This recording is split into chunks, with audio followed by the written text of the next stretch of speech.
ચાલો આજે આપણે હિન્દુ પૌરાણિક કથાઓની સૌથી ભવ્ય અને રોમાંચક ગાથાઓમાંની એક સમુદ્ર મંથનની દુનિયામાં જઈએ. જુઓ, આ માત્ર એક વાર્તા નથી, પણ એ દેવો અને દાનવો વચ્ચેના સહકાર, વિશ્વાસઘાત અને અમરત્વની શોધ માટેના એક બ્રહ્માંડીય સંઘર્ષની કહાણી છે. તો ચાલો આ મહાસાગર જેવા જ જ્ઞાનમાં એક ડૂબકી લગાવીએ. ક્યારેય વિચાર્યું છે કે જેમને આપણે સર્વશક્તિમાન માનીએ છીએ એ જ અચાનક શક્તિહીન થઈ જાય તો શું થાય? આ એક એવો સવાલ છે જે સમુદ્ર મંથનની આખી કથાના કેન્દ્રમાં છે. તો આ વાર્તાની શરૂઆત થાય છે સ્વર્ગમાં આવેલા એક બહુ મોટા સંકટથી. એક એવી કટોકટી જેણે દેવોના અસ્તિત્વને જ તમે સમજો કે જોખમમાં મૂકી દીધું હતું. દેવો કેટલા નિરાશ હતા એ આ શબ્દોમાં સ્પષ્ટપણે દેખાય છે. આ કોઈ બીજાના નહીં પણ ખુદ દેવોના રાજા ઇન્દ્રના શબ્દો છે. એમની હતાશા અને લાચારી આમાં છલકાય છે. એમનું વિશ્વ જાણે કે આખું ઊંધું ચત્તું થઈ ગયું હતું. પણ સવાલ એ છે કે આ બધું થયું કેવી રીતે? તો એનું કારણ હતું શક્તિશાળી ઋષિ દુર્વાસાનો એક શ્રાપ. તમે વિચારો, માત્ર એક જ શ્રાપથી દેવોએ એ બધું જ ગુમાવી દીધું જે તેમને દૈવી બનાવતું હતું. એમની શક્તિ, એમનું સૌભાગ્ય અને હા, એમની અમરતા પણ. હવે જ્યારે કોઈ રસ્તો ન દેખાયો ત્યારે બધા દેવો ભગવાન વિષ્ણુ પાસે પહોંચ્યા અને એમણે જે ઉપાય બતાવ્યો એ તો એકદમ આશ્ચર્યજનક હતો. એમણે કહ્યું કે અમરત્વ પાછું મેળવવું હોય તો એમના કટ્ટર દુશ્મનો એટલે કે દાનવો સાથે હાથ મિલાવવા પડશે અને સાથે મળીને એક મહાન કાર્ય કરવું પડશે, આખા ક્ષીરસાગરનું મંથન. અને અહીંથી વાર્તા એક એવા પડાવ પર પહોંચે છે જ્યાં એક એવું ગઠબંધન રચાય છે જેની કોઈએ કલ્પના પણ ન કરી હોય. પરિસ્થિતિ ખરેખર બહુ જ જટિલ હતી. જો એક તરફ શ્રાપથી એકદમ નબળા પડી ગયેલા દેવો હતા જેમને અમરત્વની સખત જરૂર હતી, તો બીજી તરફ શક્તિશાળી અસુરો જેઓ પણ એ જ અમૃતની લાલચ રાખતા હતા. હવે બે કટ્ટર દુશ્મનોએ એક જ ધ્યેય માટે સાથે આવવાનું હતું. પણ અસુરો કઈ દયાભાવથી મદદ નહોતા કરી રહ્યા. એમના રાજા બલિએ શરત એકદમ સ્પષ્ટપણે મૂકી, અમે મદદ કરીશું પણ જે અમૃત મળશે એમાં અમારો અડધો ભાગ જોઈશે. મતલબ કે બંને પક્ષો માટે દાવ બહુ મોટો હતો. અને આ જે યોજના હતી એ પોતે જ કોઈ મહાકાવ્યથી ઓછી નહોતી. પહેલું પગલું દેવો અને અસુરો વચ્ચે સંધિ કરવી. બીજું, મંદ્રાચલ પર્વતને મંથન દંડ બનાવો. ત્રીજું, સર્પરાજા વાસુકીને દોરડા તરીકે વાપરવા. અને ચોથું અને સૌથી અગત્યનું પગલું એ વિશાળ ક્ષીરસાગરનું મંથન કરવું. પણ આટલી મોટી યોજનામાં વિઘ્ન તો આવે જ. પેલો વિશાળ મંદ્રાચલ પર્વત સમુદ્રમાં ડૂબવા લાગ્યો.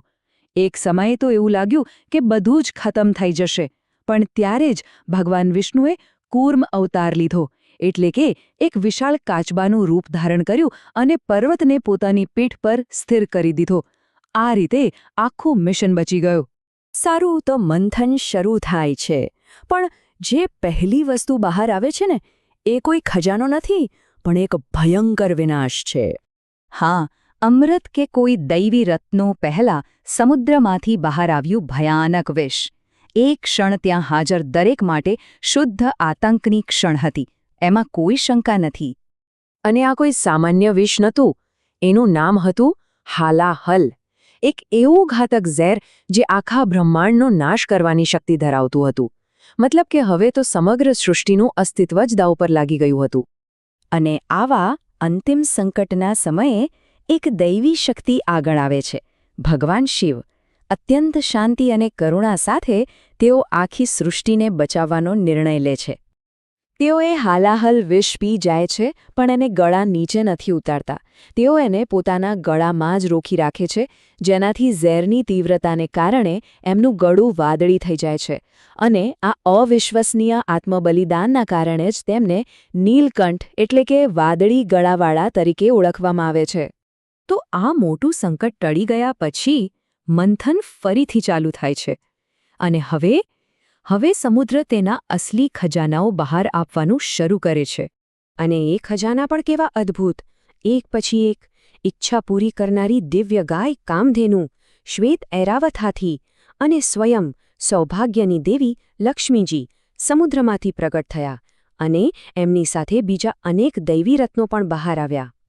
અને પછી આખરે એક ક્ષણ આવી જેની સૌ કોઈ રાહ જોઈ રહ્યું હતું.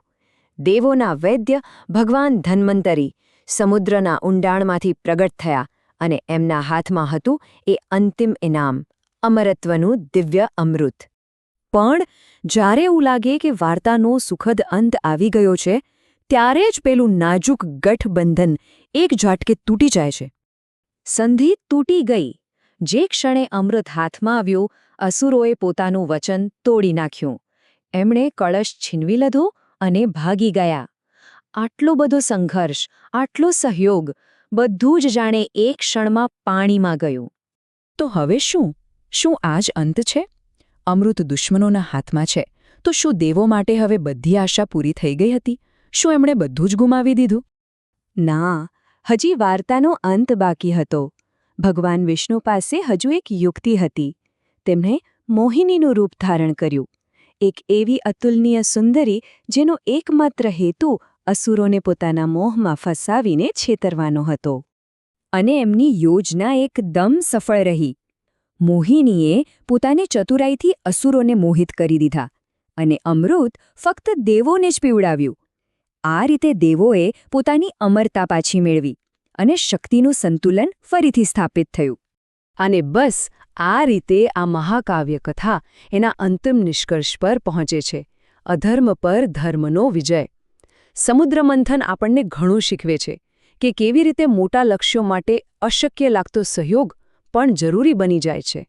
કેવી રીતે મહાન સિદ્ધિઓ સાથે મોટા જોખમો જોડાયેલા હોય છે અને અંતે દૈવી ન્યાય અને બુદ્ધિનો જ હંમેશા વિજય થાય છે.